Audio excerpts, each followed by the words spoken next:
In this episode of Lemon Cherry and All Things Health, I chat with Helen Cyster, who is a diabetes specialist educator.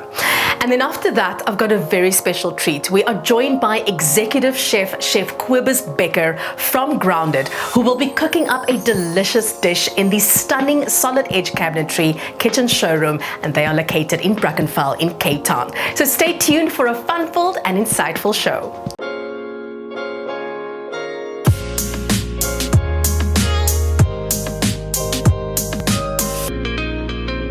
Hello and welcome to Lemon, Cherry and All Things Health. I'm your host, Kia Johnson, and today I'm chatting with diabetes specialist educator Helen Cyster.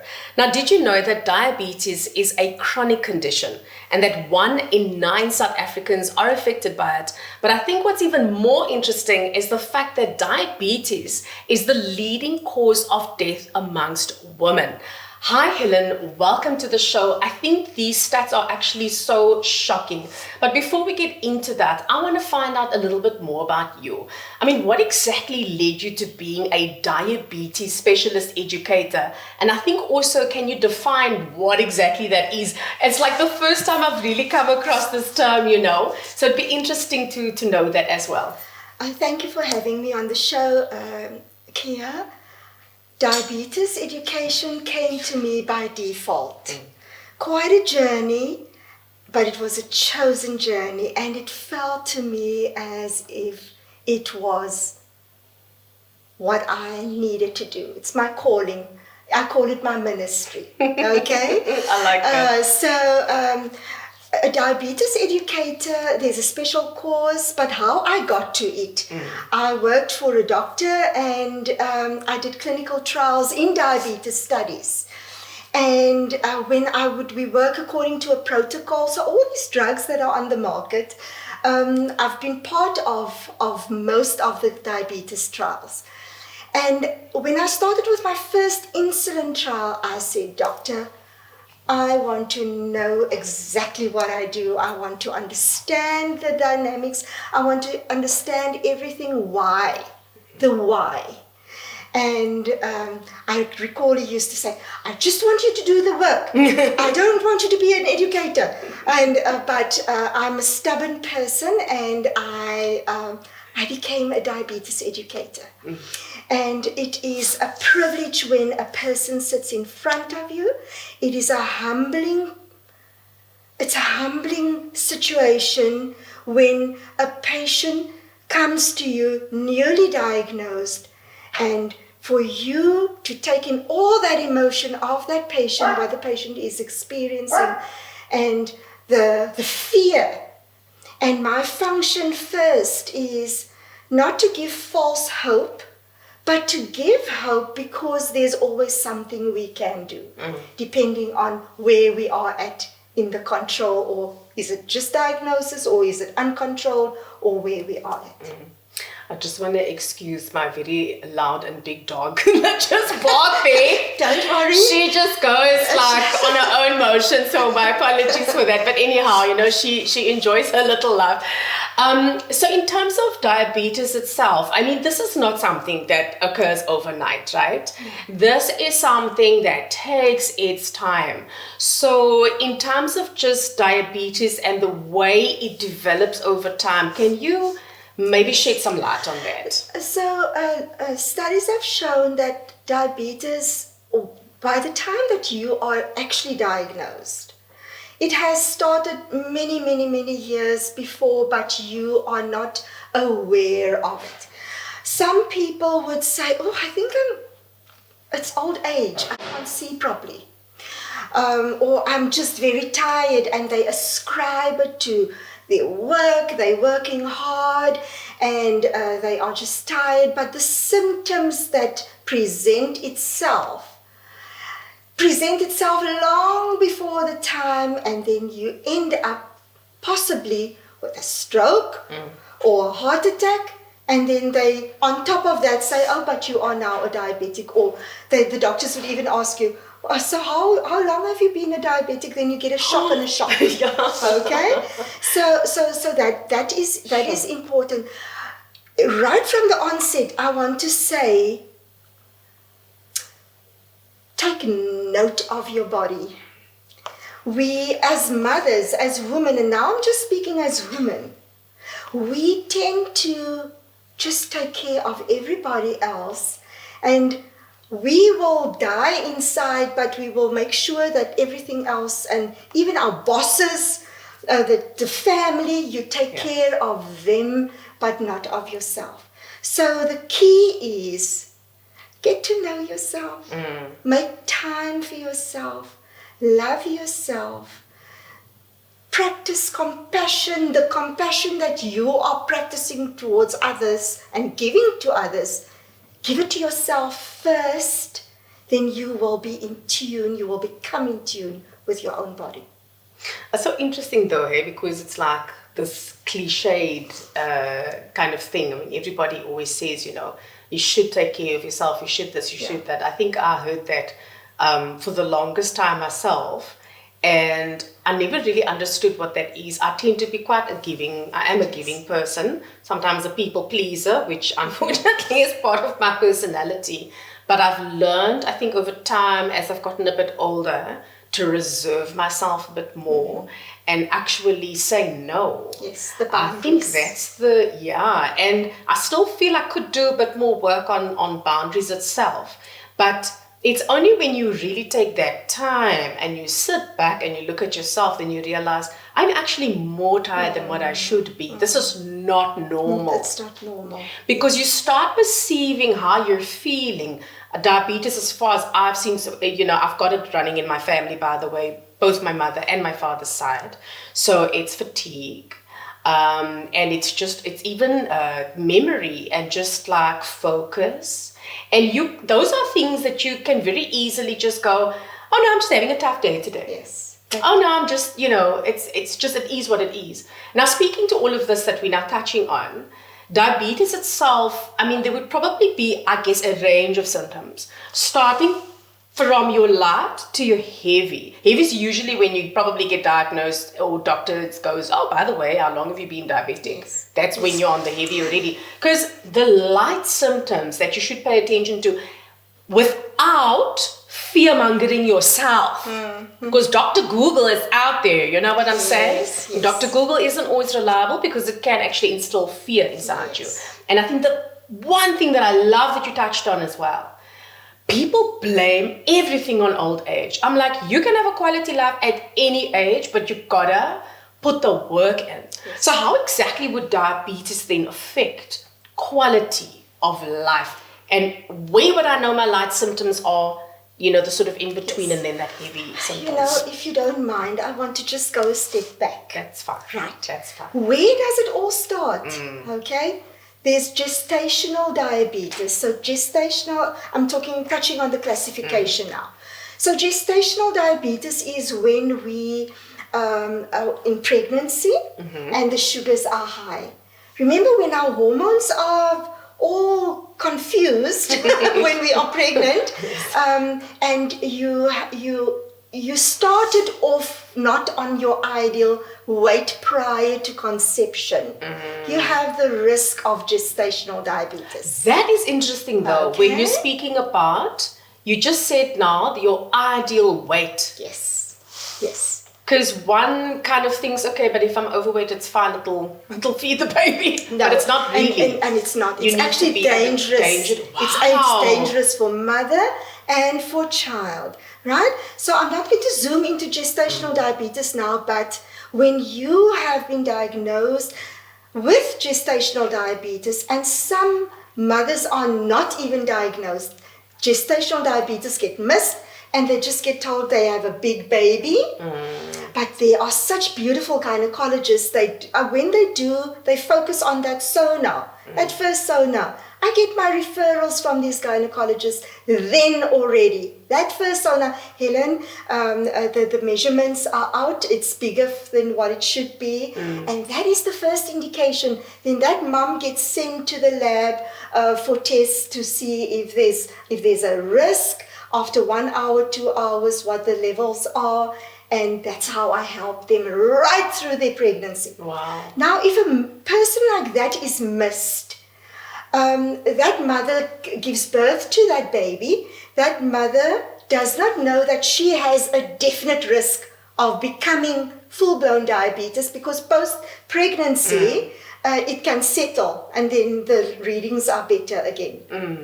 And that child also needs, that big child being born must also be checked out for diabetes, not in a way to install fear and to be obsessive about it, but that mother and father has a responsibility in how we feed that child.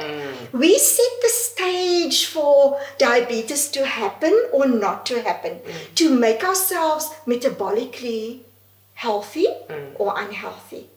So you can just see, and I say it with great respect, you can see overweight mother, overweight father, overweight children.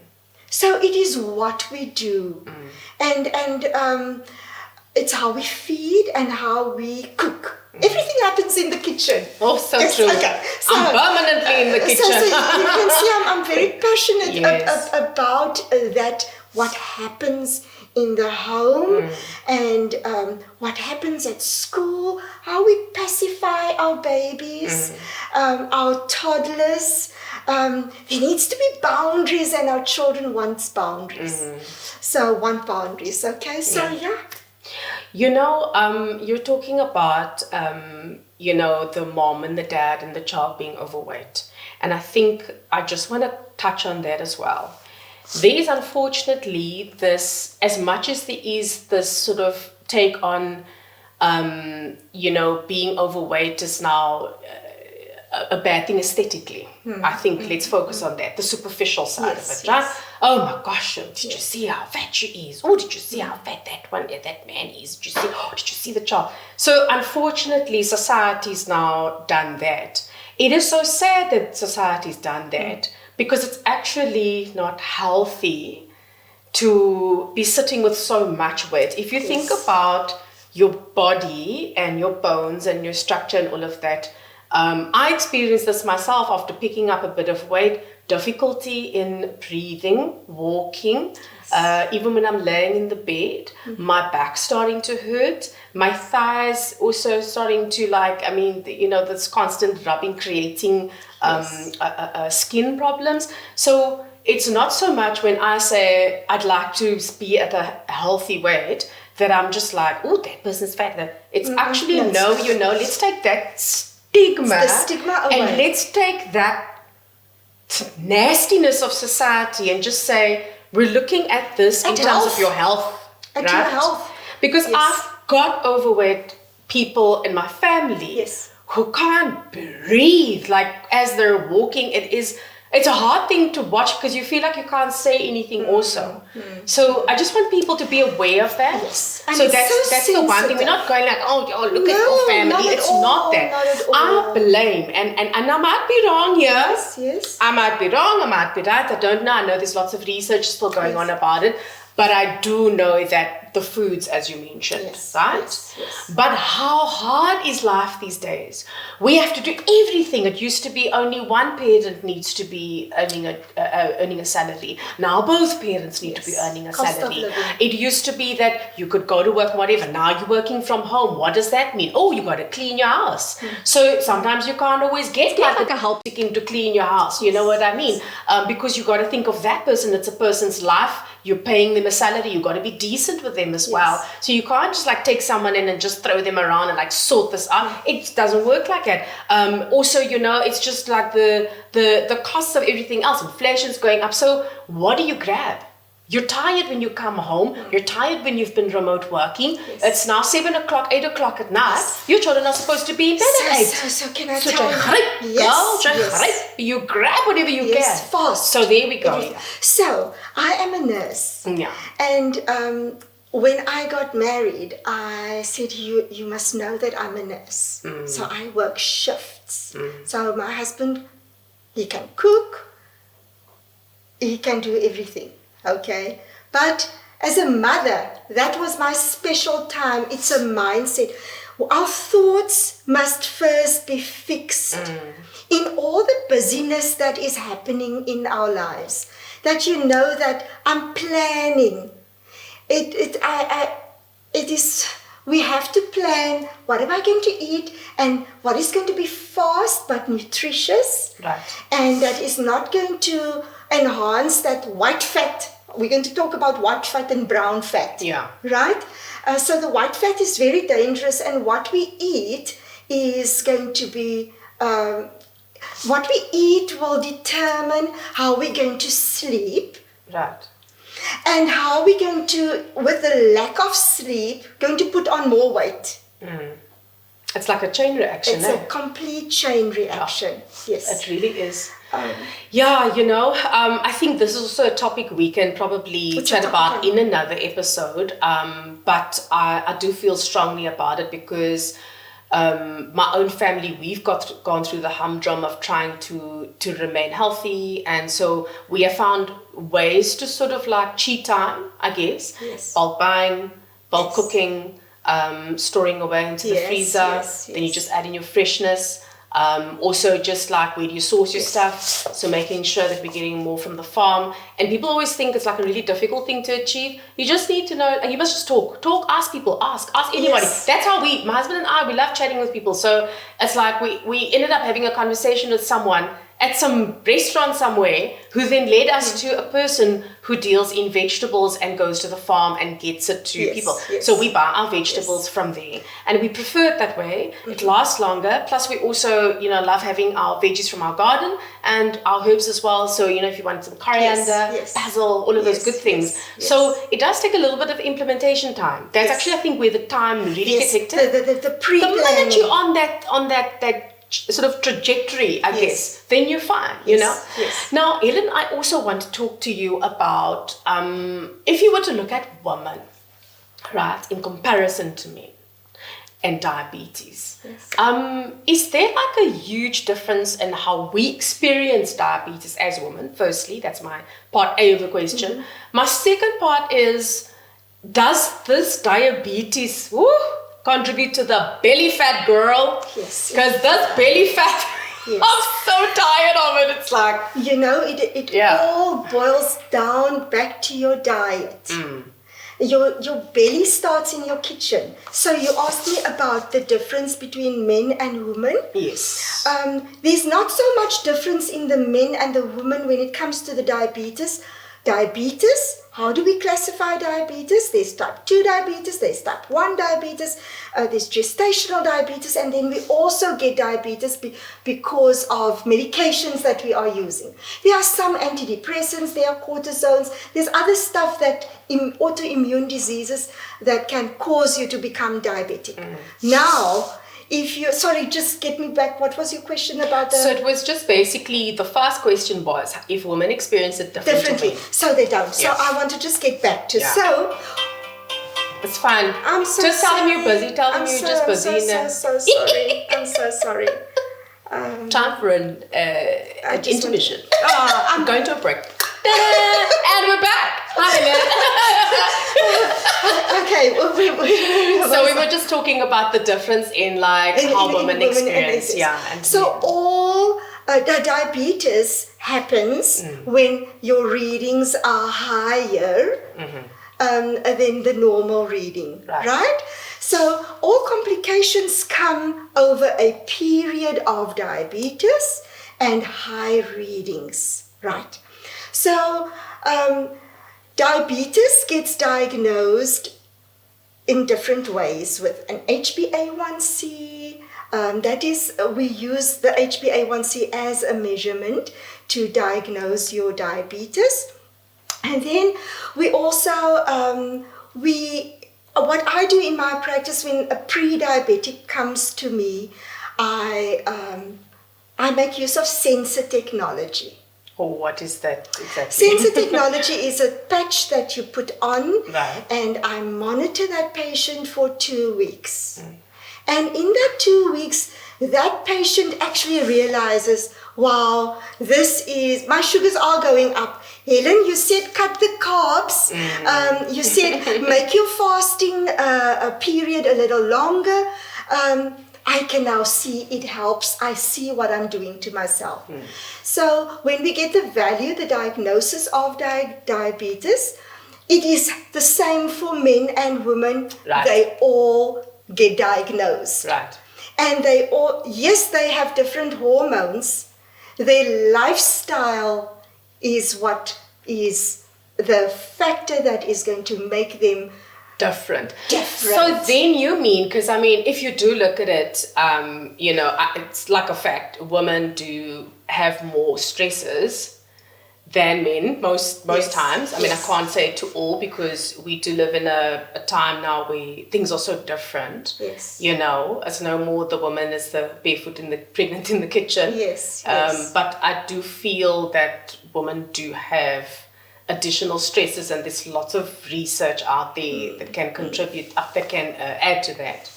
And I think, and stress is so creepy. Yes. Because you cannot see it. Yes. And I started developing a little bit of anxiety, and it was a build-up. I noticed getting intense moments happening to me, unfortunately, from a lot of outside factors, like, you know, I've been bullied in my life, you know, and all those moments added up till it started becoming this pressure in my chest. So now, but at least I can identify it. So now I've taken steps, meditation.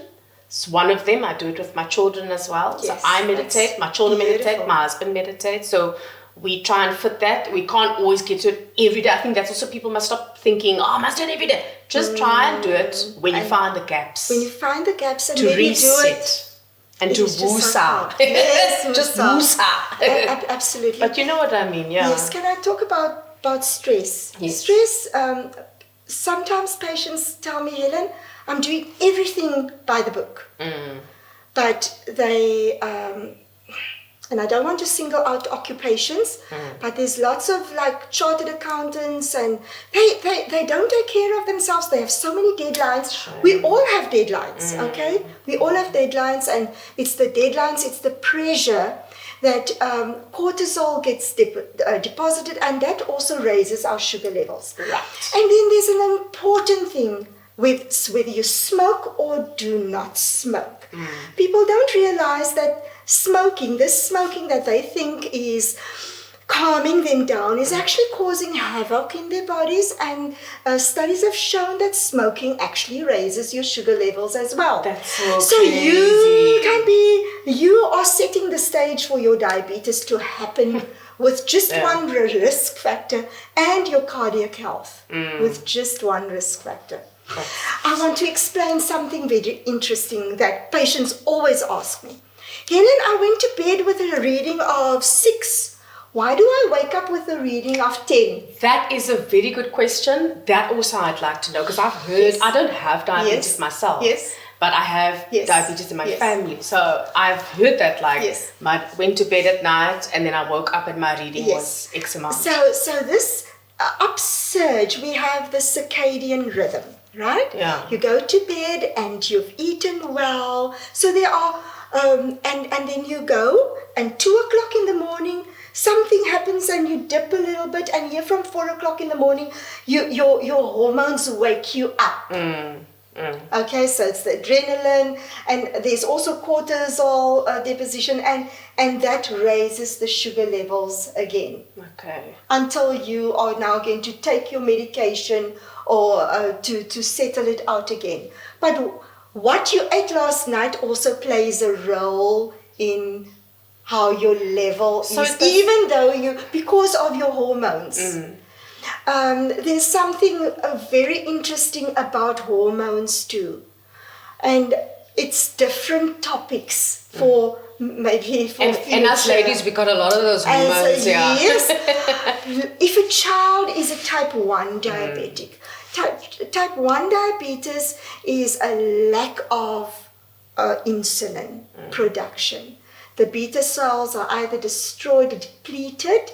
Then the beta cells are the cells that help in the pancreas for the insulin production. Right. So when a little girl, say of 11, is now going to start menstruating, her hormones are all over the place. And often the doctors think that the medication is not taken. but the child is just hormonal now, and that child needs extra vigilant monitoring with a sensor and a diabetes educator. My goodness. Now, I haven't said about diabetes education. Studies have shown that every diabetic who has a person like me, you can come to me, but a diabetes educator, their complications are less. Or less, yeah. I mean, you're traveling the journey with your Yes, patients at the and end of the it's day. that one-to-one, and diabetes is not about diabetes. It's about life. I was just about to It's touch on about life. It's about the synergy in the family. It's about the dynamics, everything, what happens to you, whether you are bullied at school, whether you are bullied in the workplace, and then you don't take, and then you grab this burger because I just want to get rid of this frustration, or you... And it becomes a repetitive cycle. It becomes a cycle if you're not going to stop. Yeah. What So is- diabetes is actually very emotional then. Absolutely, absolutely. Wow. And as a diabetes educator, I think see I that. see. I had to learn to place myself in a bubble so that I can be good. Otherwise, you absorb too much. I absorb too much, and I did do No, I that can in my see. in my earlier years. I can see. You have a lot of care. It's I not a take- bad thing to have for patients. No. People complain of lack of care when they go and see Yes, medical specialists yes, or specialists within certain and fields. time. I need to have time for with you, you, Kia. yes, Time yes. with you. I need to hear you and listen. Very important. Yeah, Helen, I think it's so interesting. I mean, having a diabetes specialist educator in your life really would add so much to just your value and your quality of life. You know what I mean? Yes. Yeah. Kia, as I mentioned, when a patient gets diagnosed, they have fear and they think everything that they know about the history of diabetes. Maybe there's a family member that had an amputation and they are so depressed because they see their lives over. So for all the people diagnosed with diabetes, I want to give you this message today. If you are going to connect with the correct team, because diabetes is a team approach. There's a doctor, there's a diabetes educator, there's an ophthalmologist, there's a dietitian, there's a podiatrist, there's a psychologist. And not everybody makes use of the whole team. You are not in isolation when you get treated. The fear is real.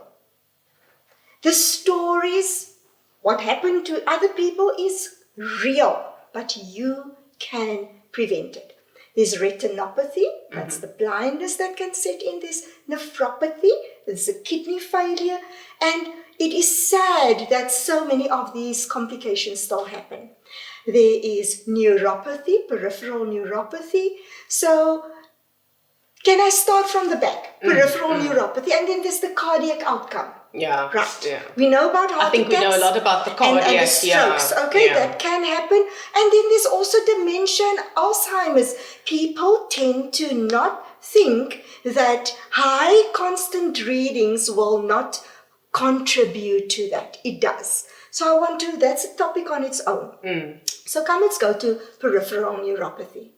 When your sugars are so high and the feet are dead, or you don't have feeling in your feet, you can walk on a glass or you can have something in your shoe that is hurting you, and then you don't even know it because you don't feel it. That bad? I mean, Yes, that intense also?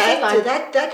If you forget everything that I've said today, please take note. Your readings must be in range. And every person's range is unique. So that's why you need to be with somebody that is going to take care of you. And that's actually going to look at the readings, because it's not going to mean anything if you are going to have fancy sensors on you, but nobody interprets it properly and intelligently. Yeah. So that person that stepped into a glass he might not even feel it, and then because his readings are also high, inflammation can happen. So remember, diabetes is an inflammatory process. It causes inflammation in the body. So that patient can then has the risk of losing his foot. Yeah. Okay. Then dialysis. The key point that I want to give to you is when the doctors do lab work on you, take the results, ask for a copy, it is your results, and learn about the results. Watch that EGFR, watch your creatinine, because those are the values that is going to tell you, listen here, I'm going into renal failure here.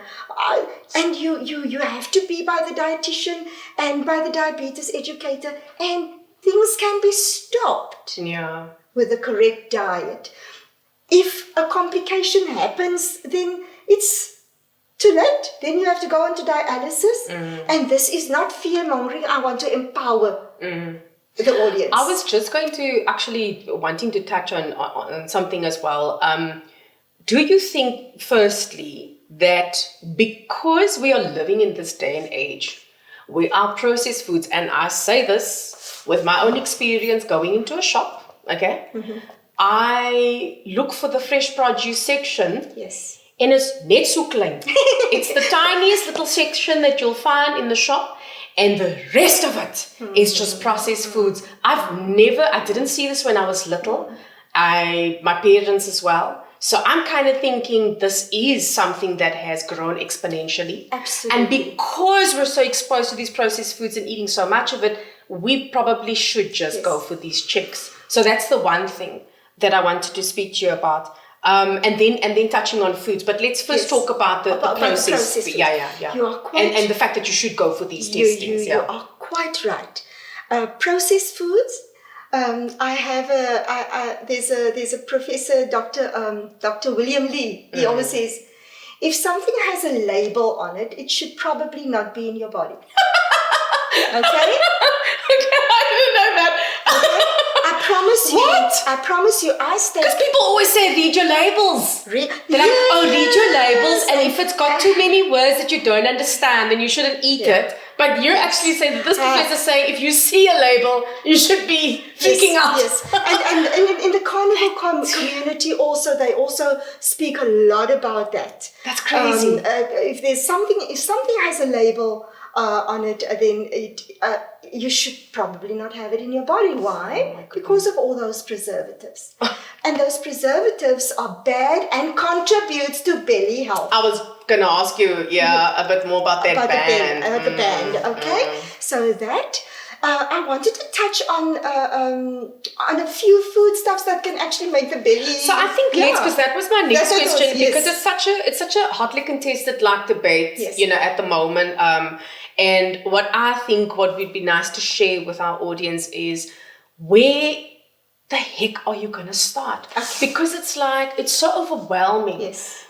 Somebody who's now starting to research on it is going to probably become so immersed in the topic, right? Because firstly, say I'm a woman. Yes. Now I'm looking of ways to get rid of belly fat. Now that people are saying, okay, exercise. But now I'm exercising, but it's still not going away. So come, let's talk about this. Yeah. Sleep. Proper sleep is important. Okay, but that also, you were talking about the fact that when your levels are wonky doodles, it's not a medical term, but when your levels are wonky doodles, your sleep actually gets affected as well. Yes. Yeah. So back to you. So exercising is important. Your diet is important. So it is really good to be by a dietitian that actually also is on the same page as you. Yes. Yeah. Otherwise, and everyone's body is different, as you pointed out before. So the whole team, when there's a team approach and the whole team speaks the same language, then there's success.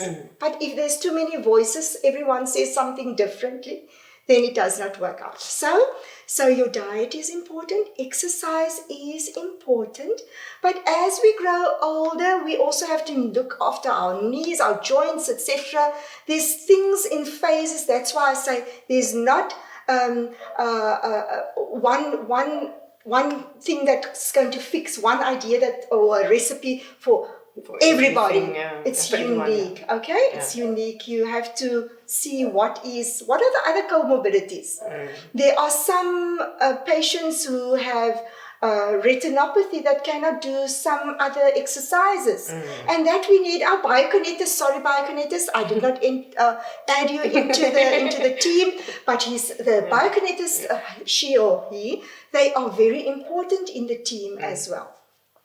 So our diet must be right, we must sleep well, we must exercise, our thought life, our stressors, our family stress, how aggro you become, how forgiving you are, how compassionate. You will be surprised how that contributes to your whole metabolic health. So in essence, what you're saying is I need to kind of like look at the full picture of myself. Yes. First, that's where I start. Yes. Looking at the full picture and taking in all those different factors. Get to know yourself. Because we think we know ourselves until maybe your husband say, when this and this and that happens and you act like that. Do you actually understand?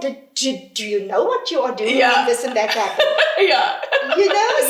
So I think that is important, and that we don't have a defensive reaction when somebody actually points out something to us. Zoom in. You can take and say, even if somebody came at you with that information in a negative way, trying to put you down, you'd be like, how can I empower and just change this line of thought? And that's where the growth really comes in. And I know this sounds so far away from diabetes, but it's all about diabetes. Yeah. It's all because for me, what I see, every second person becomes a diabetic. That's actually quite crazy. If you are in church and you ask how many people here, if you want to, are diabetic, about half of them would. And it's mostly type 2, which is very much a preventative condition. My grandmother, may she rest in peace, the most beautiful person I have ever had in my life, besides my husband and my kids. Sorry, guys. But like my oma was like my everything growing up. And she got diabetes. And we used to say, Ma's so naughty. Because Ma would go to the weddings and Ma would have a big bag and she would throw all the cupcakes inside the bag. Yes, true story. So Oma used to do that and she'd throw all the cupcakes in there. And then I remember, unfortunately, she was kind of like on her own and I started taking care of her because my aunt had then traveled to Abu Dhabi. And my Oma had this wound, started out very small on her leg. Won't this thing not heal? And I took her to the hospital and I watched this thing grow. They couldn't do anything because it had gone so far, the diabetes, that she just wouldn't heal properly. I mean, this wound became so big on her leg. But I think at the time when they were kind of considering the amputation, she'd already gotten sick from other things and she was getting quite on in her life. And I was just like, she could have probably lived another 10, 20 years with a good quality life. Had she not been so naughty, she loved the sweet stuff. There won't be food in the house, but Oma had sweets, eh? So it's a little bit, it kind of like hits home a little bit. And I wish you'd been there because it would have been great to have somebody there that really cares and kind of would nurture that. I was too little at the time to understand, too young at the time to understand anything, and the information isn't what it is now. I want to throw you a little bit of a curveball. It's tough in this country economically. Yes. Not everybody can afford going to a myriad of people in terms of a team of health experts that can help you. Are there perhaps these kinds of things available in some of the public hospitals and clinics? And are there maybe, because for example, if you're dealing with someone in the law industry, they do have to do like once a year, like pro bono work. Yes. Do maybe some of these people in these various fields also have an obligation to maybe do one a year? Yes. And can people access that? I know it's a bit of a curveveball I'm throwing you. I know this is not your expertise. I cannot speak for the rest, but I can speak for myself. Right. So once a month I do have, I assess, and that doctor that said I must not, he's actually my mentor. Him and Professor Distiller, he passed, but they were my mentors. He said, there's no money in what you want to do. And I understood that it's a hard thing. It comes from so every month I do have patients that I assess, but you can also be it can be tricky. Okay, where people take advantage. People take advantage of it, you know. But I do, and especially those Mandela days, yes. And seniors, I often do senior presentations in churches. That's amazing. So we go out into the community, and that's where you reach and where you can actually give so much information. We did not even touch on insulinization. There's specific things that need to be done, to actually make your journey successful. And I just want to say that we must always respect our elderly community. Absolutely. Our babies, our fragile. Yes, our seniors are very important. So I think it's beautiful that you're doing that. Okay, so that's amazing that you do provide some level of that. The economy, let's face it, it's tough right now. There's lots of red tape in the state hospitals and clinics as well. I did offer at the time because I saw these people sitting and waiting for the appointment, and the TV is there.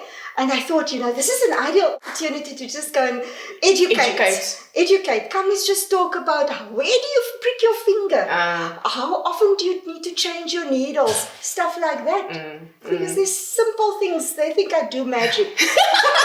Well, you are the magic lady today.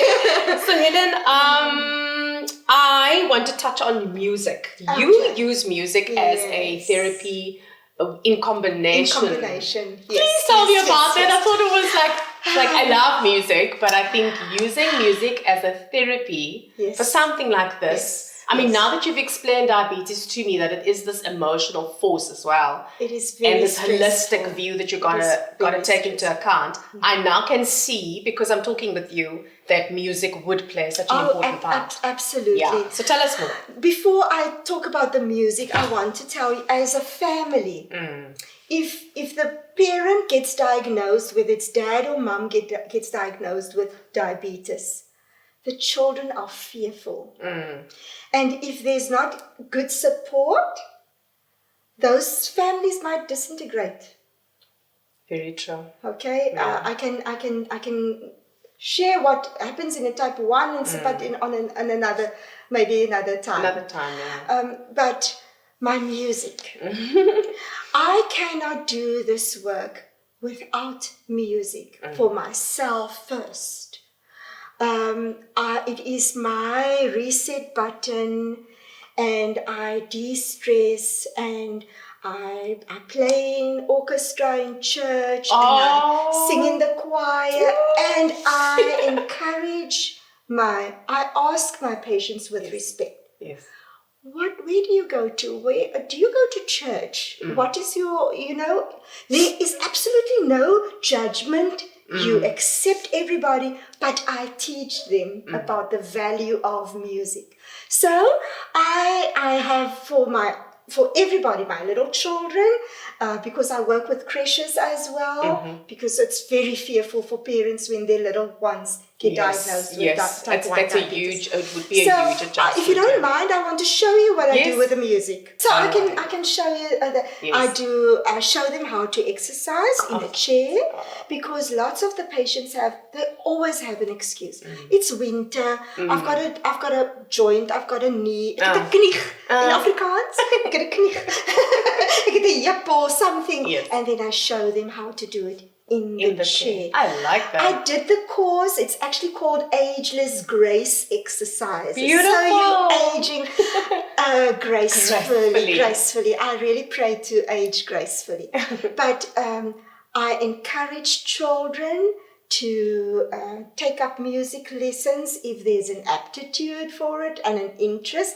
You never force things, but I also interview and I ask, what type of music do you listen to? Yeah. What is it? Then I go and study that music. If that child tells you he's listening to rap and to, I don't know all the names now, 50 Cent and something, then I go and listen.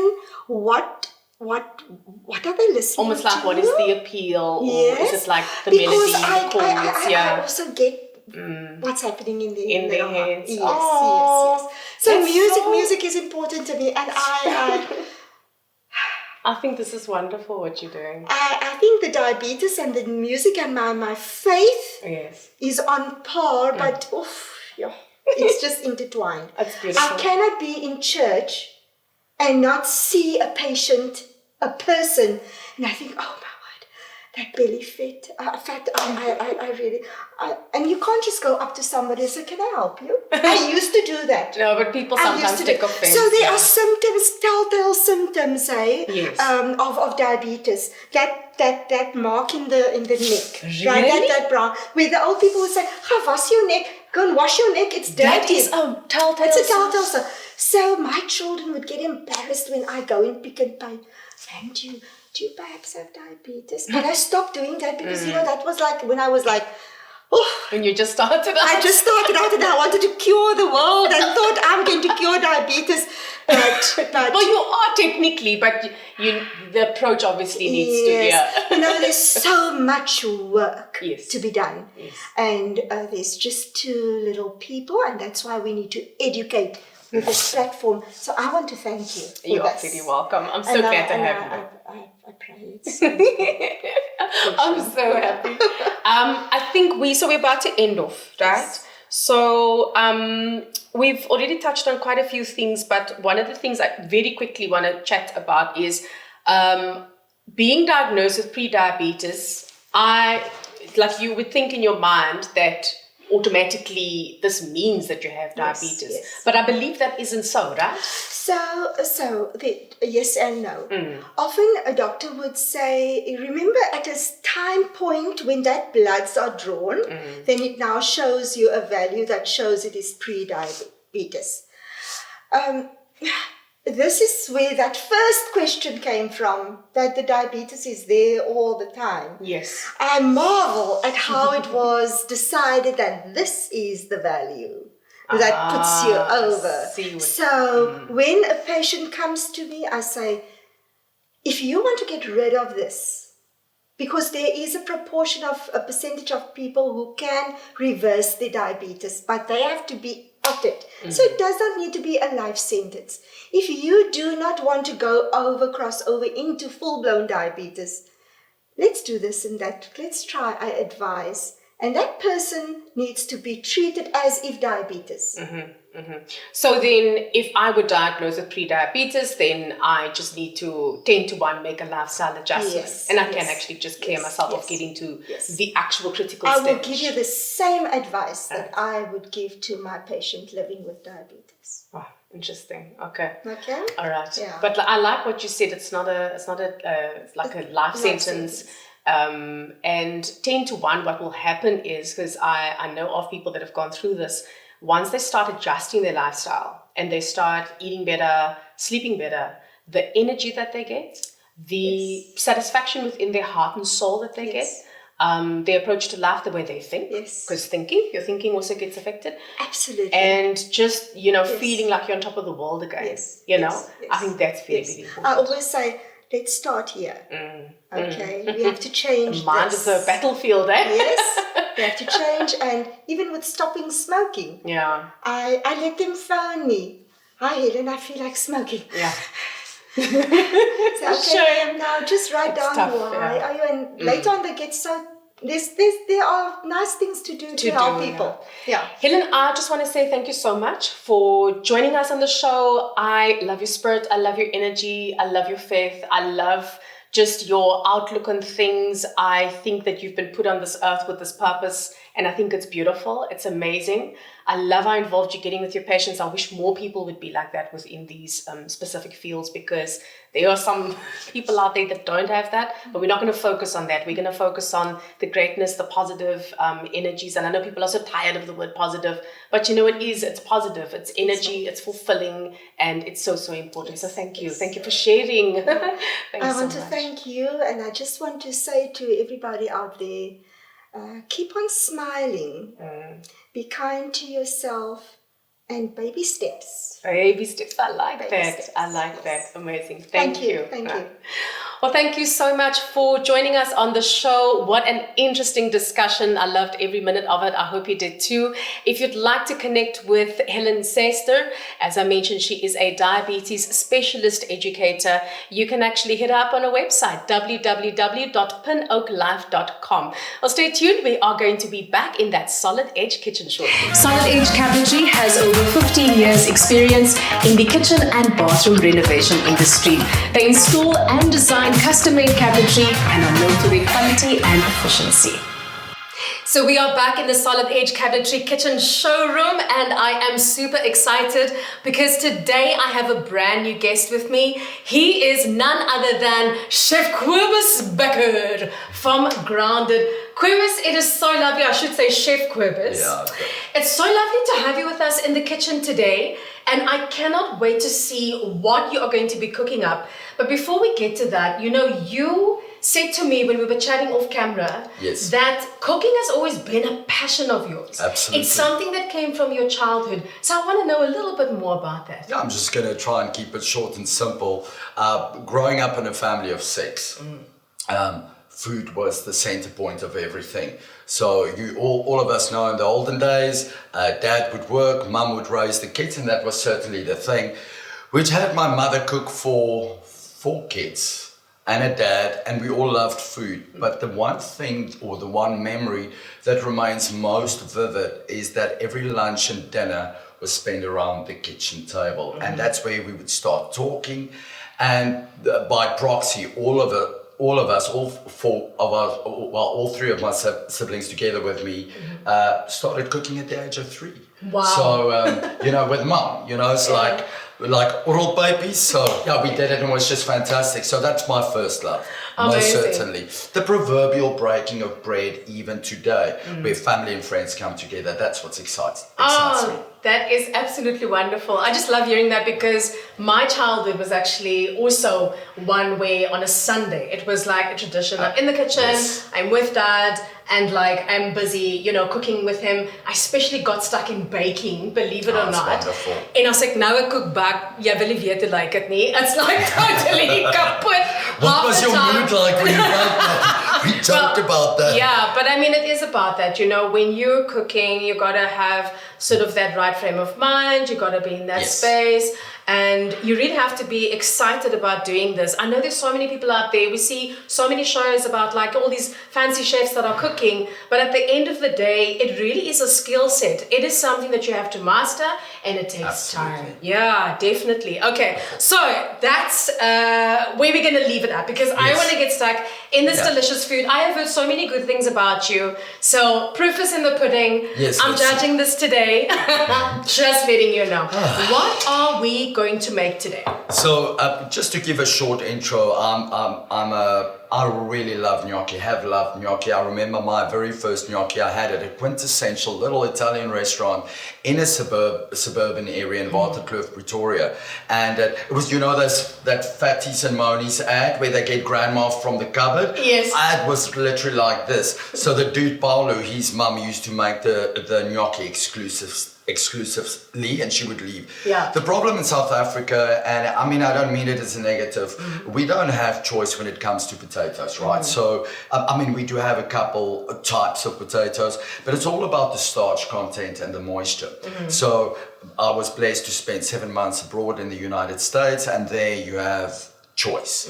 So I managed to easily approach gnocchi recipes without having any problems with the actual amount of water and the starches. And if you don't pay careful attention, you're going to have a sludgy, sticky gnocchi, which isn't great. Also, the other thing, if it has too much moisture, you end up adding too much flour, and then you get to a pasta, which is not the idea. And it's like we love pasta. Gnocchi's a bit thicker, right? It's a dumpling. It's a dumpling of joy. So that got me busy, and in the restaurant at Grounded, Ashley, one of the owners, she nagged me for years to get a gnocchi on the menu, but it's a scientific approach, and you obviously want to give the best product you possibly can. Yes. And very typical to me, I would read a lot of recipes, right? and kind of get the gist. And I've got a healthy brain and I like to play in the kitchen. And I kind of got to this recipe, which is predominantly made with ricotta cheese. Oh, I love ricotta. So it's called, yes, so ricotta is a whey protein, right, which digests much easier, and it is a brilliant protein for muscles. So it directly feeds it. So there's a nice healthy, yeah, thing to it, but also the digestion, right? Because it's not only about being intolerant to certain ingredients. We are stressing creatures. Yes. We work hard. It's pressure the whole time. So that's how I got to this specific recipe. Yeah. I can't really say what we say in the kitchen, what we call this, but it's like throw everything together. Some. You know Put what it all I'm saying? together. Okay. Like, so I think what you can do for us is show. Well, you can take us, and show us. What the different ingredients are that will go into this recipe. We can sort of like take it from there, and then obviously we're going to get stuck into this bowl and start mixing it up. Is where I'm seeing this going. Okay, great stuff. Cool. And you feel energetic. I feel super strong today. I'm ready for this. Yeah. Cool. Okay. So what I've done for the sake of this presentation is we're not going to get caught up in volumes and measurements, though this has been measured. Please take note that this recipe specifically, and we'll get to that point where you'll see the density and how it comes together. It is literally a question of you look at your gnocchi, you look at your mixture, and then if need be, you can add more flour. And that's why you'll assess. You'll kind of like just sort of trialing it the whole time. Okay. So I'm starting first gnocchi with the ricotta. First ricotta. With the ricotta. Okay. We are so blessed. We have a lady in town, just outside of town in Darling. She does the ricotta cheese for us. Oh, lovely. Okay, delicious. And just like crumbly. That's exactly what you want. You don't want that water mass, because then you go back to the potato drama that we don't. No potato drama here today. Yeah, drama, money, but Yeah, not potato drama. drama. Sure. So the next step, I'm adding 3 egg yolks. Okay.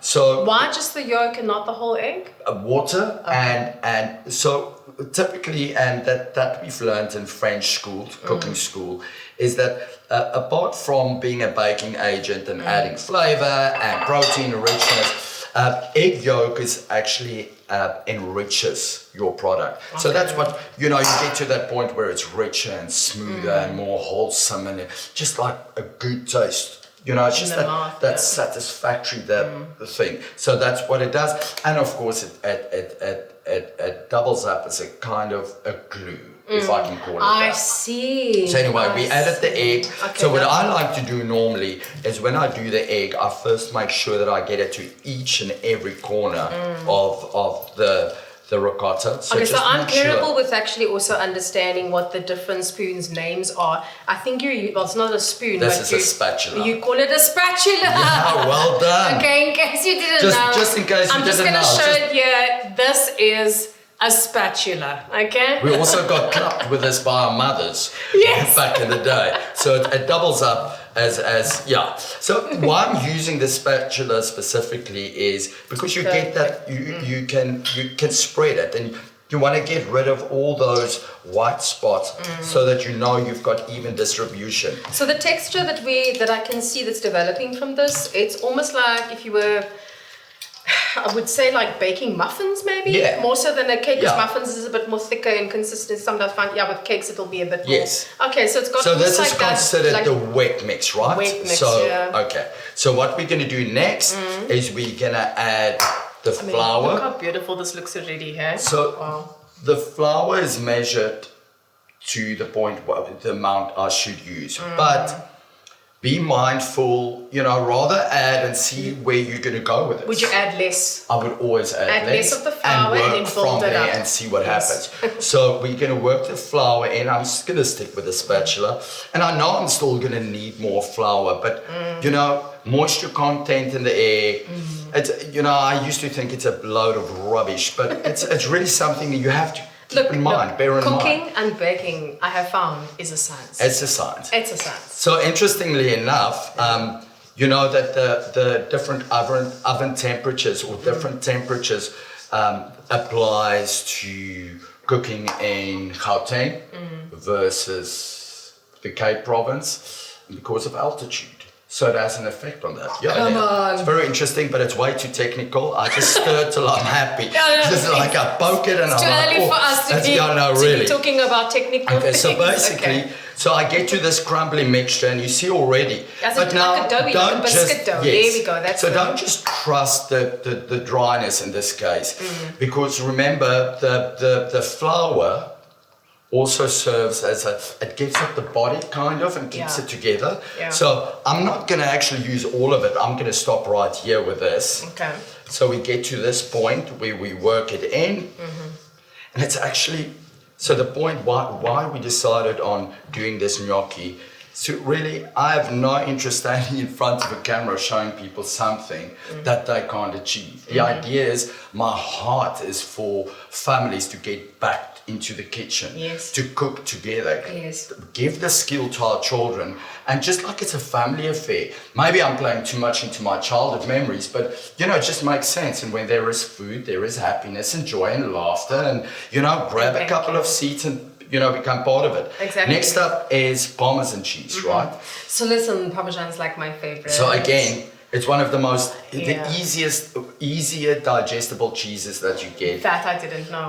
And also a really good, a healthier option, right? Okay. Why? Less processes, there's no processes to it. So no I guess chemicals, no bleaching, the nothing. process, the better for your body. So we'll get to, as we go along and as we journey in the world of food, we'll get to all those questions. So that smell is just awesome, right? So good. Salt, don't even worry about it, just do it. And just, salt, and we'll talk about it as we journey, as well as the importance of salt and seasoning, right? It's quite important to understand the process of seasoning and why we season, and basically it just brings out the flavor, it develops the flavor of the dish. And we all know, if you don't add salt to food, it's flat, so, it doesn't get to that glory moment it should. So we've got that going. But I guess, if you're somebody maybe that doesn't either like too much salt, you can always opt to not put it into the dish if it's something that you're not. Because I know of people who don't like, eating sweet stuff, for example, and I'm like, you don't eat sweet stuff? No, we gotta talk to them because something's wrong. I'm just gonna say it flat out. I'm like, here I am all holy today, and I'm saying, listen, take it easy on the sugar, take it easy on the refined carbs, but give me a slab of chocolate, I'll finish it right now. A slab a day, no, keeps the doctor away. Okay, so don't. That's not what we're teaching. No, we're just joking. We're just keeping it light. So, really simple. I kid you not. Listen, that is your story. I'm so you watching can really a lot get of those, precious and tuck it. And now you see we've got a bit of a residue there. Yeah, so now we can get busy with the flour. I learned this with my father as well in the kitchen. As you process it, so nice. You work it in. Yeah. And just bring it in. Yeah. Because there's not potato or anything in here, you don't have the risk of getting it to a state of glue, right? And that's your baby. That's it. So beautiful. Pop that into cling film. I'm going to say I think let us just show it to camera there quickly how it's looking, because it's looking beautiful. So I think what's important just tilt a little bit. There we go. There you go. Absolutely gorgeous. And look at that beautiful dent, and it bounces back. So that's what you want, that bounce. The bounce. So then in the ideal world and in the ideal kitchen, we place it in a beautiful clean bowl. And we wrap it. And but when you're at home, let it rest. You don't want you don't care. You don't care. So basically, I'm just going to step off. No problem. Basically, what happens there is let that rest for a couple of minutes in the fridge. Why do you let it rest? So room temperature. It's more towards room temperature now. Yeah. But you want a colder mix once you start working with it, and we'll get to that just now. So what we're going to do next is we're going to actually, so I forgot to mention actually, the reason why I also did this is this recipe is amazing for the fact that you make the gnocchi and you freeze it. Oh, lovely. The actual raw gnocchi. Oh, lovely. And you portion it. So you would typically freeze it in a flat tray. Little dumplings. Make sure that you flour the surface. You pack out your gnocchi. You give it an initial cooling down process until it holds its own. Yeah. You take it out. You portion it to whichever portions you need, and then you simply take that gnocchi and you throw it into boiling water. And similar to potato gnocchi, it has a lift. In other words, it lifts from the bottom, it starts going up more, and it's done. And it's surprisingly enough, that couple of, I would almost say a minute and a half, it cooks it. It's done. And you've got these beautiful plump, well, let's see. Let's see if it works out. So, I mean, if I'm the kind of person, I mean, because a lot of, I think our audience that's watching right now would be like, I don't have the time. So the one suggestion I had actually from this amazing, dietitian, her name is Dr. Jessica Kotlowitz. She spoke about meal prep. Yes. So you'd actually like meal prep, like you can choose like a Sunday, maybe that's your quiet day, or maybe you have an off day on a Monday. Some companies work differently. So whatever that day is, take that day and meal prep. So if you're looking for something beautiful to add to your foods, I mean, we get bored, eating the same thing every day. I couldn't agree and more. Food, if you get to that point, like, and you're not enjoying your food, it's all going to be downhill from there. Absolutely. So you'd make a recipe like this, and like you said, you'd store it. You can put it into the freezer. And then there you go. Yes. You can just take it out. How long would it last for? Do you know? Months on end. Oh, wow. So typically you would throw it in a Ziploc bag. Yes. And just throw it and it will... So store it, and when you want it, then you just... Yeah. So you pack it in a baking tray, give it an initial cool down process where they won't clump and stick to one another. Then you take it out, you bag it, you measure the measurement that you would like. Yeah. So for instance, you're a family of 4, you would like do 200 gram portions. And then you 4, if you 2 people, you just take out 2 portions. Brilliant. The reason why I'm also demonstrating this recipe, the very first time I decided to make this recipe, right?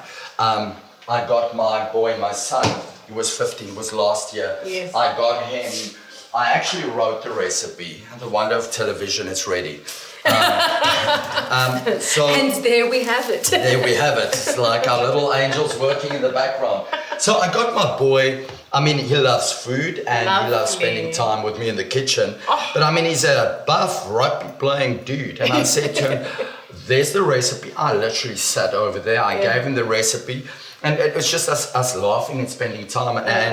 And you can take my word for it, that boy made the first batch of ricotta gnocchi to the T. Wow. So he just got it right. So amazing. I'm not saying he's stupid, he's bright. Any food can make it. Yes. No, he's a bright boy. He takes after me, right? He got his looks from his mom and his brightness from me. Thank you for that. So anyway, so you take your portion that you have, that you prepared. So the next thing is, do you want to get your hands I dirty? was just about to ask you. Let me just wash my hands quickly, and then I will be back. Okay. Do that. So the thing here would then be to honestly get to a point where you can just get home and get cooking and bother talking that we are doing here. If I buckle down and make this, it'll take me less than 25 minutes. Nice. Not because I'm a chef by trade, but because this process is so simple.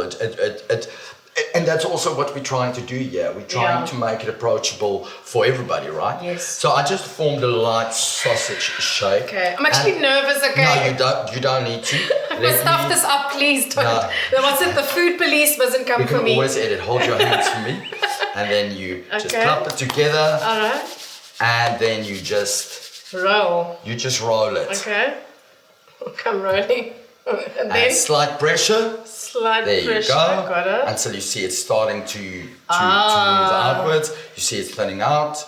All right. And if you're at all as impatient and lazy as I am. Well, I don't know about the lazy, but I'm very impatient. I just say lazy because then everybody stops asking questions. Then they just don't query and worry, right? Yeah. Just going to get that over Oh, no, I don't even know this one's going. So if we get to this stage, yes. yeah, you can just cut it in half. All right. And it's the first time in a long time that I see somebody hold the knife properly. Well done. Oh, We'll how do get to people that. usually? Okay. So most people would hold it like this. The danger is it swivels. So when you hold a knife, always, get a grip. It's not about how hard you hold it. It's like, and you use this finger to stable the knife. Stabilize. So there's no way you're going to slip. So well done, girl. I got 5 brownie points today. So let's roll. Let's see who's good. We're rolling more now. Okay, yeah. So you're rolling more. We want about I would say how thick is a centimeter? Yeah. Listen, don't ask me maths questions and do not ask me measurement questions. Don't worry, I'm here. And if we make any mistakes, maybe that's why I'm not a chef, because to err is human, but to forgive divine. Right? Yeah. There you go. Okay. That's what we want. Your one is much more. Wait, mine's not really pretty. No, you're getting there. Okay, so mine's kind of turned into a flat one, if anyone is wondering. That's perfect. There we go. What's beautiful about this, and I suppose yours is perfect. Yours is like, but also the definition and the preciseness, and then mine looks like a snake that ate on holiday. A mouse, and it got stuck here. No man, don't worry. So the nice thing is, it's so pliable and it's so easy to get back to the drawing board. So, if you want to reshape and fix it up, and you're scared of those thin parts, though it's not as temperamental as pasta is, so you can just condense it. So it's such a pliable dough. It's really so easy. Okay, another new trick for the kitchen, and it's not really a trick. The gnocchi, how big do you want your gnocchi? That's actually the thing. So do we want pieces like that, right? No. So you're mentioning a centimeter. What I normally do is I go more or less like just under finger size.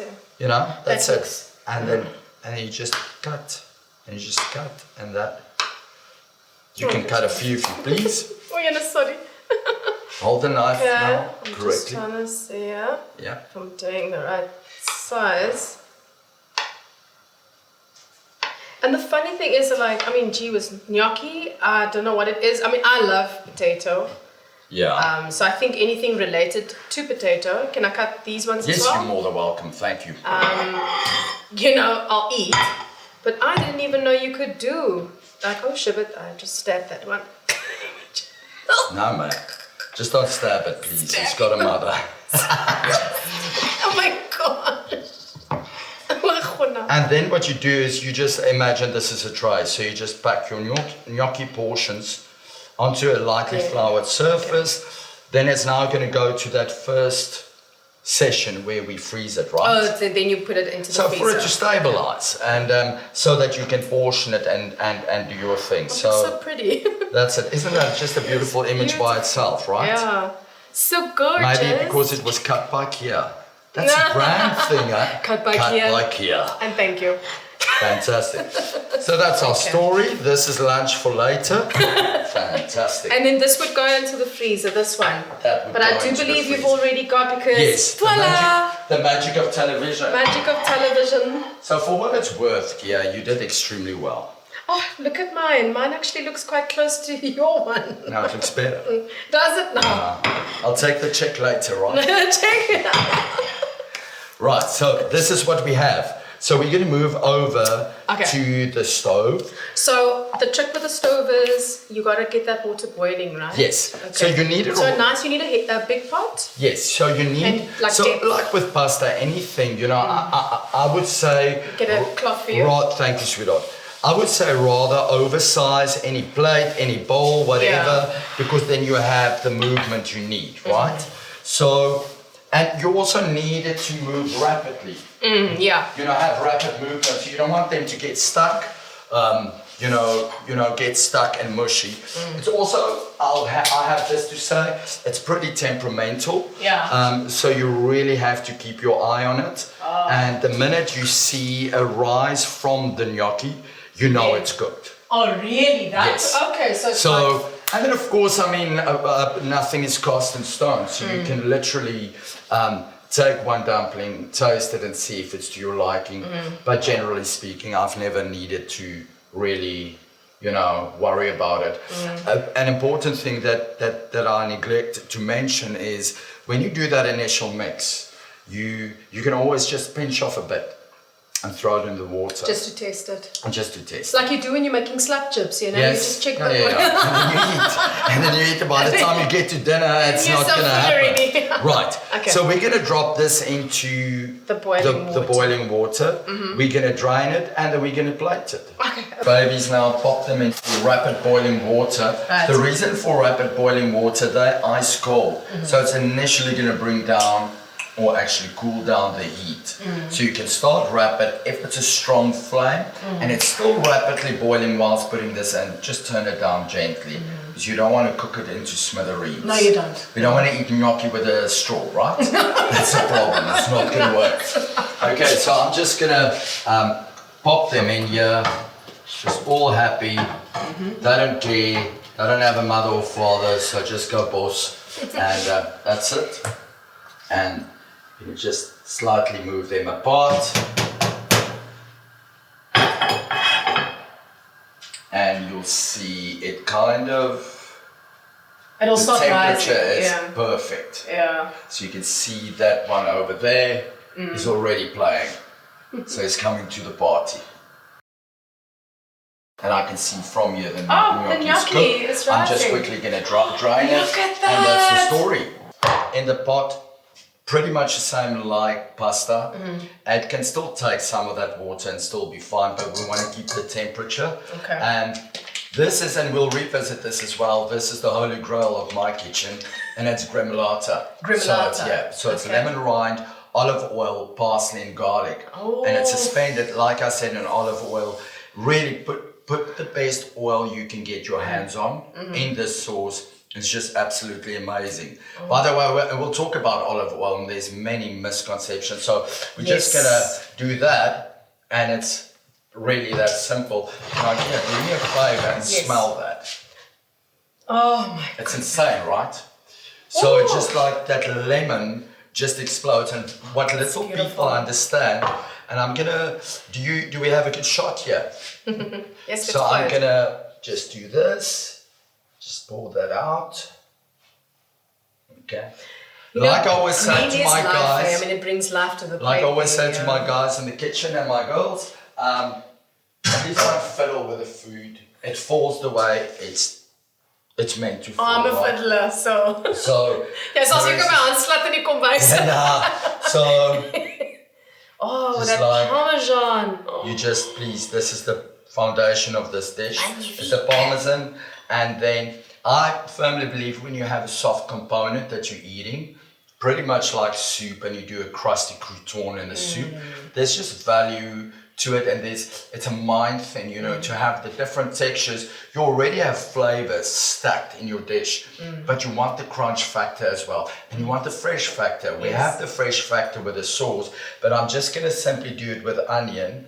Oh, and, I love this onion. yeah, and just like be generous, because tomorrow we don't know if we can eat again. So let's go and celebrate today.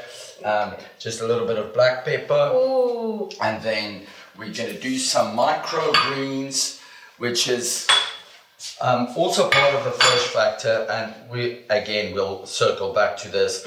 But the amount of nutrition you find in microgreens is just mind blowing. Often you'll take 30 grams of this, and you will end up with the same nutritional value you would get from a head and a half of cabbage or My cauliflower. goodness. So it's very intense, and it's a very kind, gentle way of adding nutrition to your menu. And then, of course, why do the Greek and the Italians live so long? The olive oil. Because they eat But- the oil. Yeah, They eat the but olive the oil. proper olive oil, right? Because Yes, you this- were saying about... This to me is Yeah. I'm not being brand funny. It's I know what I buy. I know what I can trust and what I can buy. Yeah. I trust the brand implicitly, and it delivers, right? It makes me and my food look on par and on looks point. absolutely So gorgeous. if I look at the watch, we were able, fair enough, we didn't make the sauce, but that's a 5-minute exercise, less than half an hour. Nice. We would have made more. and Well, it's all part of Boxeronko. meal prep. I mean, if you know Yes. that, okay, I'm taking Yes. out like the Sunday and I'm going to do this, you meal prep your sauces, meal prep your foods, and then you have everything ready for the week. Stick them in the 100%. freezer, Take take your them out when you need components. it, add in whatever freshness you need to, and there you go. Yeah. And meal prep then becomes like, well, meal prep, but meals then become a very quick Absolutely. process, but enjoyable at the same time Fully because you've got agree. all that goodness in it. That's This the looks story. beautiful. Yeah, it looks beautiful. Fantastic. It smells gorgeous. Am I eating this? Yes, you are. Okay, so Cobus, I keep saying Cobus, say so Chef Cobus. No, my clothes says I'm a chef. You don't need to call me chef I'm all the so time. excited to taste this. Like, I can't wait. But But I think it's going to be rude if I don't get like Cheryl and Peter here. Yes, They, I of would- course, I would are the owners imagine. of Solid Edge. Yes. And this is their And- beautiful kitchen showroom. So, I'm going to and guys, come in. yeah. Let's see if I can. Ta-da! What's your opinion? So you are having a ricotta gnocchi before, so with loads of parmesan. sure this one. Do we get to go first? Yes, you get to go first. You are the guest. There we go. Ladies first. Yeah. You guys go. You go.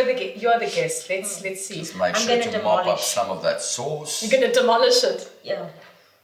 It's just gonna.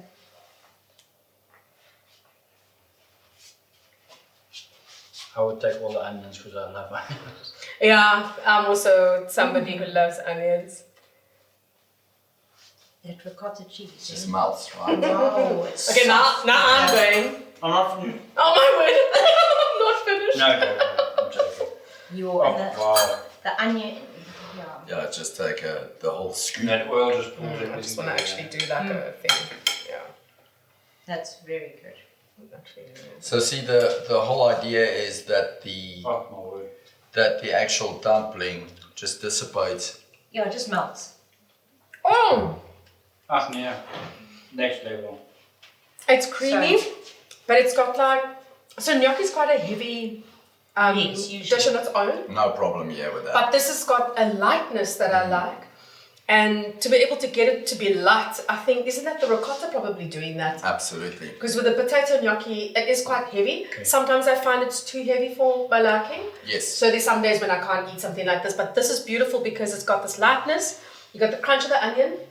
And the microgreens give that delicious freshness. And then you know you're also in your mind, because it's a mind thing too, that you're eating like all these beautiful nutrients. But that sauce, making that good, right? gremolata. Gremolata. It's like little And the pearls, Parmesan. You put it in your mouth. Just and then it just dissipates. pops. Just It toast. is. Usually Yeah. they feel like heavy, like Yes, starchy. yes. but Thanks, not buddy, at For the all. books. Oh, thank you. Yeah, that's brilliant. So also bear in mind, because there's substantially name on. less flour in said dish, people that tend to be gluten intolerant can easily, we're not talking celiac, just people that have difficulty with gluten. Yeah. And then of course the ricotta is such an easy digestible, and it's whey protein, so there's a bucket load of protein in there. Protein. But these are Which the you'd never meals say, that right? it doesn't make you feel that heavy food. Yeah. You're satisfied, but for longer. Yes. Yes, Yeah. satiety That's is the brilliant secret. and on point. And then of course all your healthy oils. That is... Not all oils are created equal. I love it when somebody else tastes, because you know when you're like the host and you're tasting, you always like this expectation of always to go, this is so nice, you know. But it actually is that nice and it is that delicious. And you guys, your faces are like proof All in the the food we've pudding. had, even by Grounded in the West Coast, the Yeah. food is next level. Beautiful, Yeah. beautiful. So I'm very happy. Thank you so much, guys, for coming in Thank for you. the taste Thank you. testing. That was Vamos, delicious. vamos, So vamos. Thank you for having us. It's lovely. I'm gonna grab this plate for myself. Let's go. No, I'm just joking. I won't do that. I'm a sharing kind of a person. Are you? But I don't know how I feel about I think sharing today this. you must kind of shift a bit and just have it all. Definitely. McDonald's afterwards. For Yeah, anybody. well, I can't do McDonald's. I'm sorry. Me neither, I'm No joking. problem with McDonald's. It has its moments, Please, we but love them, but not now. not now. Yeah. So Chef Cobus, I just want to say thank you so much for actually sharing this with us. I mean, this is your profession, it's what you do, but it's something that you have so much love and passion Yes. for as well. And you can actually taste it in the food. Thank you. You have to cook with that love. Yes. I always feel that you can taste when someone hasn't. Yes. And it's so important because what you are taking from someone who's cooking with this love, it then goes into your body goes into your soul, and it's a continuation of that love. Thank you so So much. thank you. I must say, and it's something that I think it just started happening when we do bigger events and formal events, and especially with corporate groups. Numerous times some of the delegates would come to me afterwards. So I do a breakfast, a lunch, and a dinner, and often between lunch and dinner or the next day, some of those delegates would come to me and say, it's insane the amount we've eaten, because they simply enjoyed the flavors. Not boasting, I'm like really humble person, but they really so enjoyed the food, so they tend to up in eating. And how without fail they come back and say, we didn't get a slump, we didn't get tired, we didn't get that coma vibe where you just want to sit and just doze off. So it's very important that when I cook, and that plays again into the ethos of Grounded, is we cook whole fresh, whole food fresh, whole food fresh the whole time. So you have none of those chemicals and processed bad oils and whatnot go into the food. It feeds the body like it should. So that's the secret. 100%. So it's a bit of love, but it's also a bit of that wholesomeness as well. And attitude, right? Lots of attitude. Gotta have that right attitude. Thank you so much for joining us. So welcome. Looking forward to the next. Thank you so much. Thank you, guys. Well, there you have it. That was Chef Cobus Bekker, and he is from Grounded. Wonderful having him here on the show today. Looking forward to having him join us on many, many more episodes. And thank you so much to you as well for joining us. Keep an eye out for the next episode.